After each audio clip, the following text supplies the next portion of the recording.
اور خداوند نے ناتن کو داؤد کے پاس بھیجا۔ اس نے اس کے پاس آ کر اس سے کہا، کسی شہر میں دو شخص تھے، ایک امیر دوسرا غریب۔ اس امیر کے پاس بہت سے ریوڑ اور گلے تھے، پر اس غریب کے پاس بھیڑ کی ایک پٹھیا کے سوا کچھ نہ تھا، جسے اس نے خرید کر پالا تھا، اور وہ اس کے بال بچوں کے ساتھ بڑی تھی۔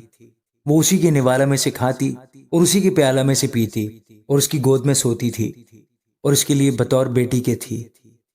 اور اس امیر کے ہاں کوئی مسافر آیا، سو اس نے اس مسافر کے لیے جو اس کے ہاں آیا تھا پکانے کو اپنے ریوڑ اور گلہ میں سے کچھ نہ لیا، بلکہ اس غریب کی بھیڑ لے لی اور اس شخص کے لیے جو اس کے ہاں آیا تھا پکائی۔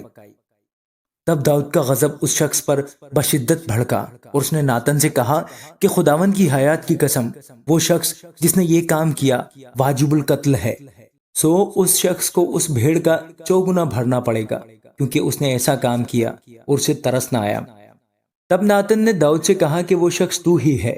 خداوند اسرائیل کا خدا یوں فرماتا ہے کہ میں نے تجھے مسح کر کے اسرائیل کا بادشاہ بنایا، اور میں نے تجھے ساؤل کے ہاتھ سے چھڑایا، اور میں نے تیرے آقا کا گھر تجھے دیا، اور تیرے آقا کی بیویاں تیری گود میں کر دیں، اور اسرائیل اور یہودا کا گھرانہ تجھ کو دیا۔ اور اگر یہ سب کچھ تھوڑا تھا تو میں تجھ کو اور چیزیں بھی دیتا، سو تو نے کیوں خداوند کی بات کی تحقیر کر کے اس کے حضور بدی کی؟ تو نے ہتی اوریا کو تلوار سے مارا اور اس کی بیوی لے لی تاکہ وہ تیری بیوی بنے، اور اس کو بنی امون کی تلوار سے قتل کروایا۔ سو اب تیرے گھر سے تلوار کبھی الگ نہ ہوگی، کیونکہ تو نے مجھے حقیر جانا اور ہتی اوریا کی بیوی لے لی تاکہ وہ تیری بیوی ہو۔ سو خداوند یوں فرماتا ہے، دیکھ میں شر کو تیرے ہی گھر سے تیرے خلاف اٹھاؤں گا، اور میں تیری بیویوں کو لے کر تیری آنکھوں کے سامنے تیرے ہمسایہ کو دوں گا، اور وہ دن دہاڑے تیری بیویوں سے صحبت کرے گا، کیونکہ تو نے تو چھپ کر یہ کیا، پر میں سارے اسرائیل کے روبرو دن دہاڑے یہ کروں گا۔ تب داؤد نے ناتن سے کہا، میں نے خداوند کا گناہ کیا۔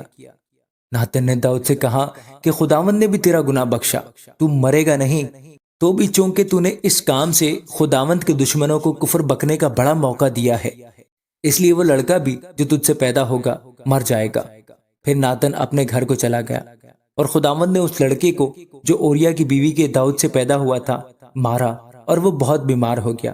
اس لیے داؤد نے اس لڑکی کی خاطر خدا سے منت کی، اور داؤد نے روزہ رکھا اور اندر جا کر ساری رات زمین پر پڑا رہا، اور اس کے گھرانے کے بزرگ اٹھ کر اس کے پاس آئے کہ اسے زمین پر سے اٹھائیں، پر وہ نہ اٹھا، اور نہ اس نے ان کے ساتھ کھانا کھایا۔ اور 7ویں دن وہ لڑکا مر گیا، اور داؤد کے ملازم اسے ڈر کے مارے یہ نہ بتا سکے کہ لڑکا مر گیا، کیونکہ انہوں نے کہا کہ جب وہ لڑکا ہنوز زندہ تھا اور ہم نے اس سے گفتگو کی تو اس نے ہماری بات نہ مانی، بس اگر ہم اسے بتائیں کہ لڑکا مر گیا تو وہ بہت ہی کڑے گا۔ پر جب داؤد نے اپنے ملازموں کو آپس میں پھسپھساتے دیکھا تو داؤد سمجھ گیا کہ لڑکا مر گیا۔ سو داؤد نے اپنے ملازموں سے پوچھا، کیا لڑکا مر گیا؟ انہوں نے جواب دیا، مر گیا۔ تب داؤد زمین پر سے اٹھا اور غسل کر کے اس نے تیل لگایا اور پوشاک بدلی، اور خداوند کے گھر میں جا کر سجدہ کیا۔ پھر وہ اپنے گھر آیا، اور اس کے حکم دینے پر انہوں نے اس کے آگے روٹی رکھی اور اس نے کھائی۔ تب اس کے ملازموں نے اس سے کہا، یہ کیسا کام ہے جو تو نے کیا؟ جب وہ لڑکا جیتا تھا تو تو نے اس کے لیے روزہ رکھا اور روتا بھی رہا، اور جب وہ لڑکا مر گیا تو تو نے اٹھ کر روٹی کھائی۔ اس نے کہا، جب تک وہ لڑکا زندہ تھا میں نے روزہ رکھا اور میں روتا رہا، کیونکہ میں نے سوچا کیا جانے خداوند کو مجھ پر رحم آ جائے کہ وہ لڑکا جیتا رہے، پر اب تو وہ مر گیا، بس میں کس لیے روزہ رکھوں؟ کیا میں اسے لوٹا لا سکتا ہوں؟ میں تو اس کے پاس جاؤں گا، پر وہ میرے پاس نہیں لوٹنے کا۔ پھر داؤد نے اپنی بیوی بتشبہ کو تسلی دی اور اس کے پاس گیا اور اس سے صحبت کی، اور اس کے ایک بیٹا ہوا، اور داؤد نے اس کا نام سلیمان رکھا۔ وہ خداوند کا پیارا ہوا، اور اس نے ناتن نبی کی معرفت پیغام بھیجا، سو اس نے اس کا نام خداوند کی خاطر یدید دیاہ رکھا۔ اور یوآب بنی امون کے ربہ سے لڑا اور اس نے دارالسلطنت کو لے لیا۔ اور یوآب نے قاصدوں کی معرفت داؤد کو کہلا بھیجا کہ میں ربہ سے لڑا اور میں نے پانیوں کے شہر کو لے لیا، بس اب تو باقی لوگوں کو جمع کر اور اس شہر کے مقابل خیمہ زن ہو اور اس پر قبضہ کر لے، تانا ہو کہ میں اس شہر کو سر کروں اور وہ میرے نام سے کہلائے۔ تب داؤد نے سب لوگوں کو جمع کیا اور ربہ کو گیا اور اس سے لڑا اور اسے لے لیا، اور اس نے اس کے بادشاہ کا تاج اس کے سر پر سے اتار لیا۔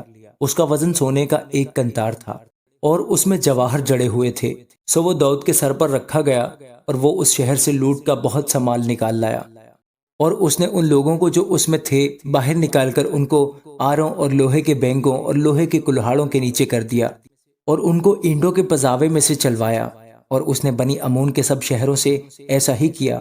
پھر داؤد اور سب لوگ یروشلم کو لوٹ آئے۔ آمین۔